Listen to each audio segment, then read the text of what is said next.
preliminary examination shows that Mr. Carsini died of suffocation 6 days ago, rather than drowning. We found evidence of a sharp blow to the head. My theory, strictly unofficial, of course, is trouble is I don't have any buddies left. Otherwise, deep dive, was knocked unconscious, and died before he woke up. Thus, we surmise that he probably ran out of air and died of suffocation. Why do they keep wines in a place like this, eh?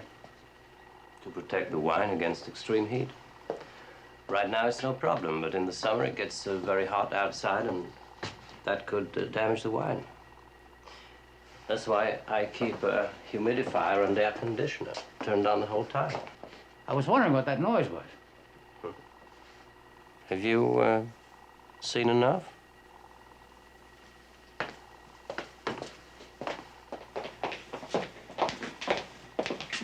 Are you sure somebody couldn't accidentally be trapped in here? Lieutenant, you really are one of a kind. Do you want me to prove it to you? I tell you what I'm going to do. I'm going to go outside, I'm going to close the door, and I'm not going to tell you how to open it. I'm going to see how long it takes you to find your way out.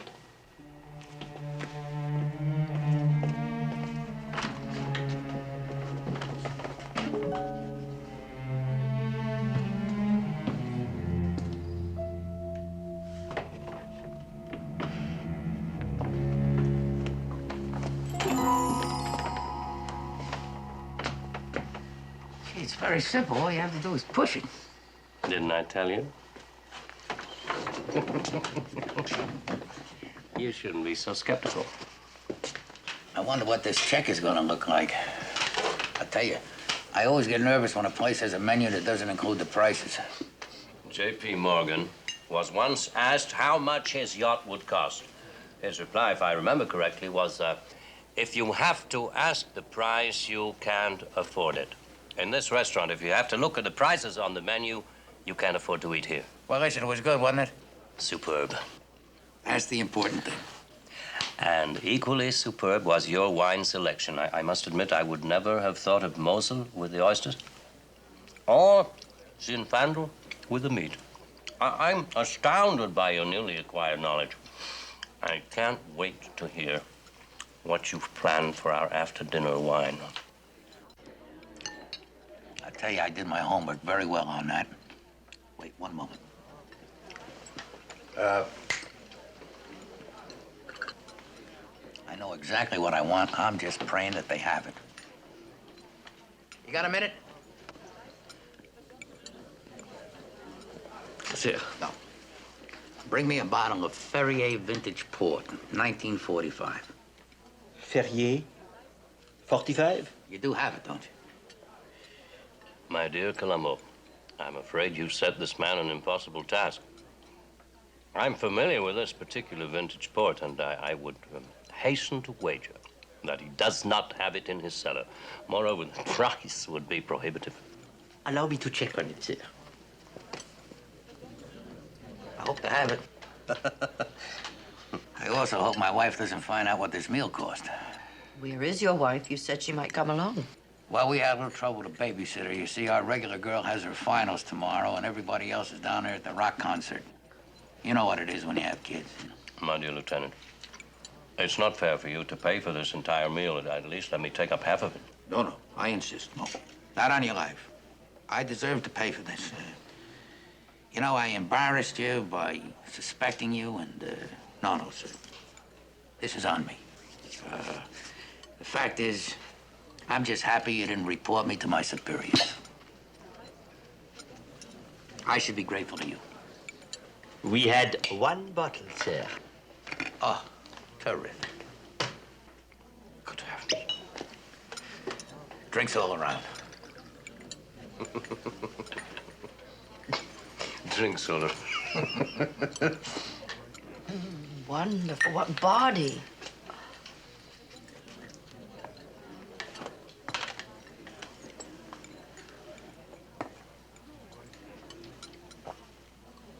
This is dreadful. Monsieur, you... This is dreadful. Don't you realize that a great wine is like a great work of art? It has to be nurtured. It has to be taken care of. You have subjected this port to a temperature in excess of 150 degrees. Such disdain cannot and must not be tolerated. I advise you not to pay for the check. But, sir, I think that, This wine has been oxidized by overheating. no. Where did you keep it? On top of the stove? I assure you, monsieur. Don't you know any delicate wine spoils by being subjected to a rapid change in temperature? Serving this iodine is an insult. Monsieur Corsini, is there something wrong? Is there something wrong? Everything is wrong. An exciting meal has been ruined by the presence of this liquid filth. Monsieur Corsini, it is not our intention, but there will be no check for this table. No, no. Oh, no, We have our listen, repetition I for insist. No, No, monsieur. sir, no. I We had a insist. very I good should meal. think. No, come, listen. I apologize, monsieur. We had a very good Mademoiselle. meal, I must- No, thank you very much. It's Sorry, all right. monsieur. No, it's all right. No, thank you. No.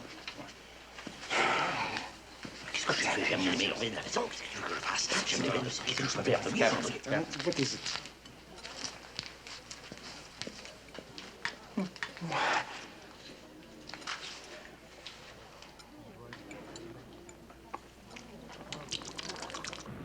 That's a heck of a way to beat the check. I'm gonna have to remember that. I'm sorry I lost my temper. But that port, it was really very bad. It was bad, wasn't it? Mm-hmm. I couldn't tell. Could you? No. Such a subtle difference. And that's just because of the heat. Mm-hmm. Amazing. Oh, that reminds me. I have to have my refrigerator fixed. You remember that day here last week? Oh, you weren't here, were you? Oh, you were in New York. Oh, right. We had a day here last week, I want to tell you. You know, the temperature went up to 109. Strangest weather. Took my wife and my kid out on a picnic. You know, it got so hot we had to come back. Of course, the first thing that I want is a cold beer. Took the stuff out of the icebox. The stuff was just as warm as coffee. I don't know how the English drink it that way. No offense to your mother. I guess she didn't drink much beer.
You know, it got very hot in that vault with the ventilation turned off, but that one day, that Thursday, it hit 109 degrees outside. So inside the temperature went way up, over 150 degrees. Wine overheated. That was it. That's why I mentioned that hot day outside the restaurant. I knew it would ring a bell. I figured you'd have to get around to disposing of the wine sooner or later. How did you know?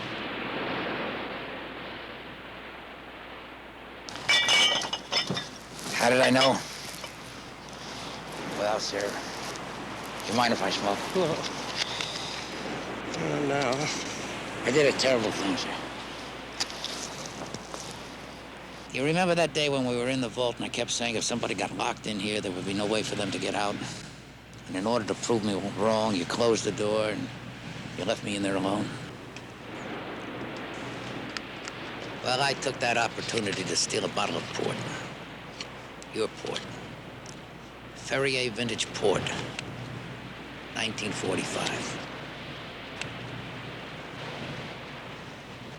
That's right, sir. That bottle of wine in the restaurant, that was your wine. See, the wine steward was in on it, and you did the rest.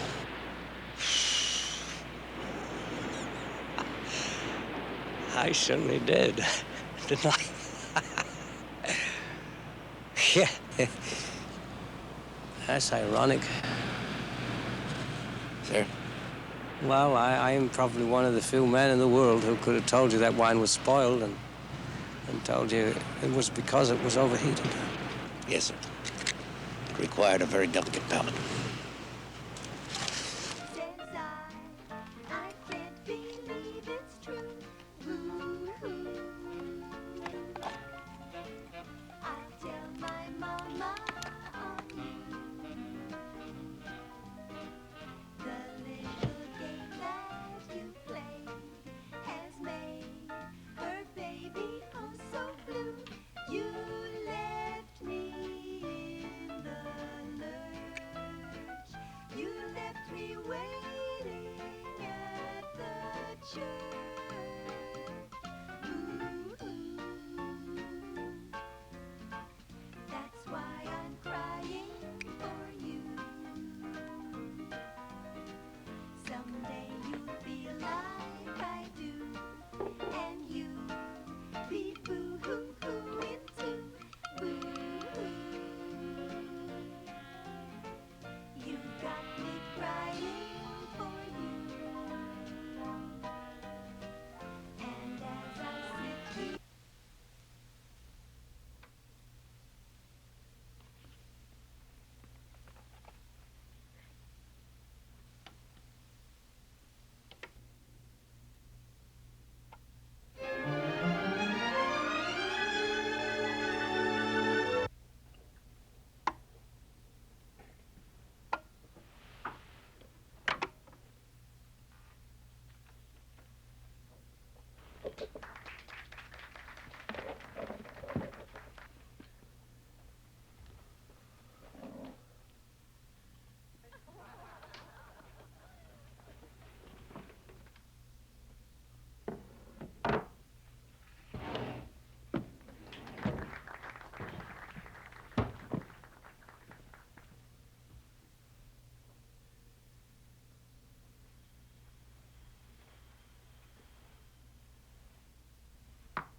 I'm talking to you!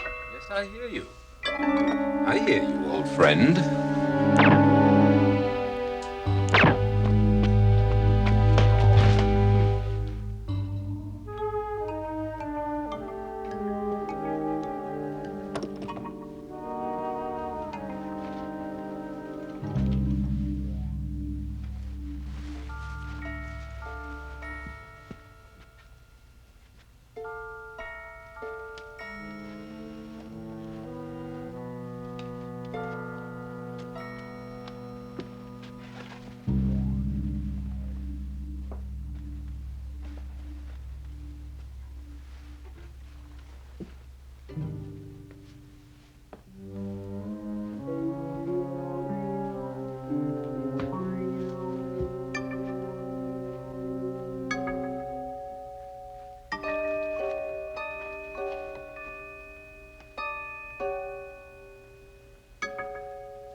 I really did love you, Bertie.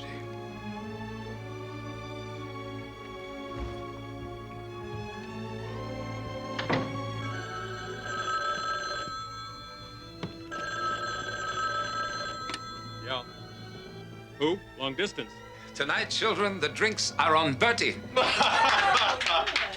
Congratulations again. He has the most. What was the word, Mr. Brand? Carina, C-A-R. Over the capital C, Carina is a constellation in the southern hemisphere. This was not capitalized. Oh, well then it's like the breastbone on a bird. Phone's for you, Miss Eisenbach. Memphis. It's my daddy. I've been trying to reach him. It's his birthday. She's been waiting for his call. Oliver got lucky again. Daddy? Why don't we go out and get the living room put back in order? Why not indeed? Come on, gentlemen. You go. I'll watch it. The club's still insured through you, isn't it? Yes, and very well. Fire? Theft? The works. Okay. Huh? Oh, it's wonderful here. The And if weather we are is already so covered, nice. why on earth bother spending all this money on a burglar? Those were gunshots.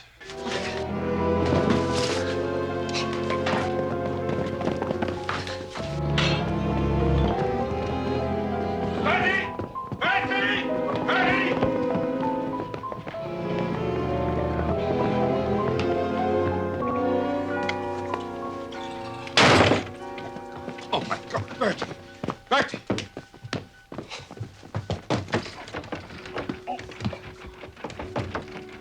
Unlock! Get Caroline downstairs.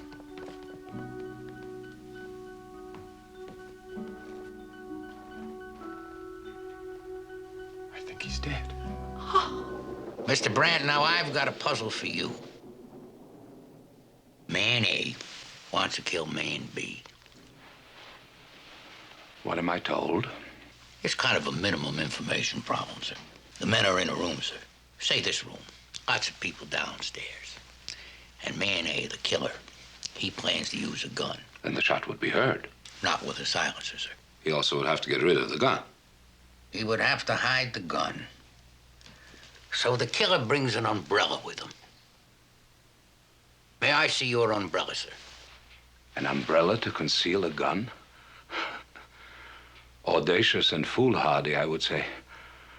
But you may test your theory if you wish. Oh, I don't have a gun, sir. Never carry one. The killer has a gun. With a silencer, so you said. You see, sir, the killer plans to put the gun in the umbrella and then hide the umbrella in the fireplace and take it away some other time. Ah, but then there would be soot on the umbrella. You are absolutely right, sir. There would be soot. Now, there is a second use for the umbrella. You see these here? They're like loud firecrackers. We call them squibs. Now, the killer plans to fake some shots because the victim is already dead. I suggest that these squibs would leave bits of paper when they explode. Telltale evidence. That's why, sir, the killer plans to catch the shreds in here. Most ingenious, Lieutenant, but wouldn't the squibs leave burns, scorch marks? Now, this umbrella, for instance, is quite unmarked. You are absolutely right, sir, but suppose this were the killer's other umbrella. Oh, I forgot to tell you, sir.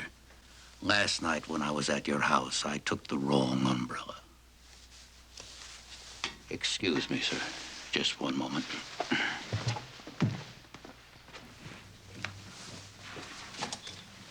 I took yours.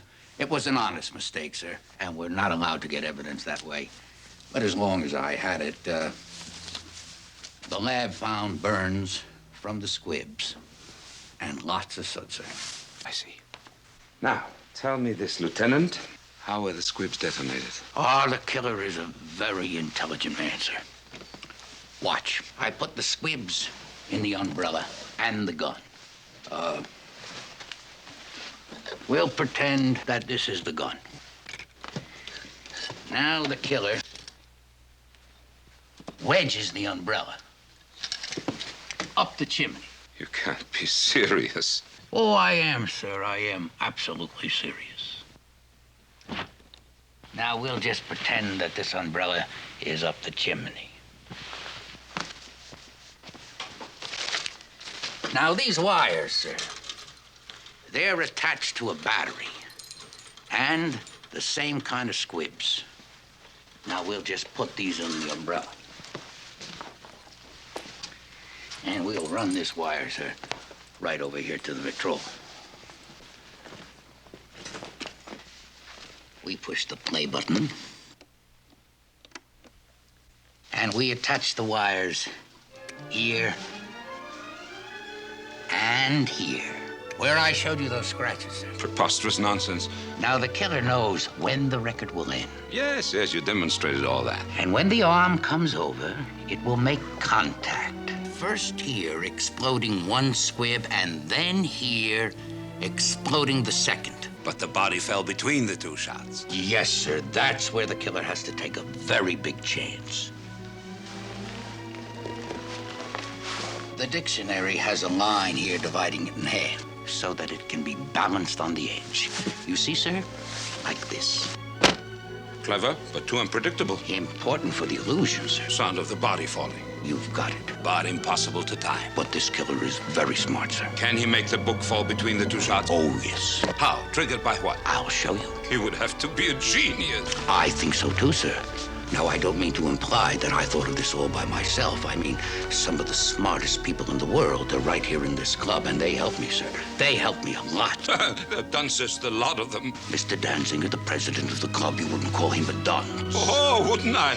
Well, it was his idea, the book, the vibrations. Vibrations? What are you talking about? The first squib, sir. He really made it sound very simple. When the squib goes off, it produces vibrations, and that knocks the book down. That Danzinger's a genius. Vibrations, that nitwit. The man who conceived all this, you made him out to be a bungling ass. No! This is what he would have done. This!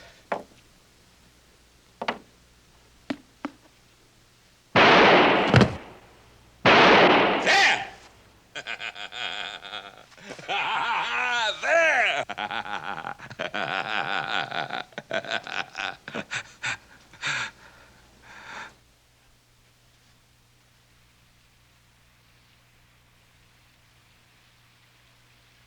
Oh, my. Just one more thing.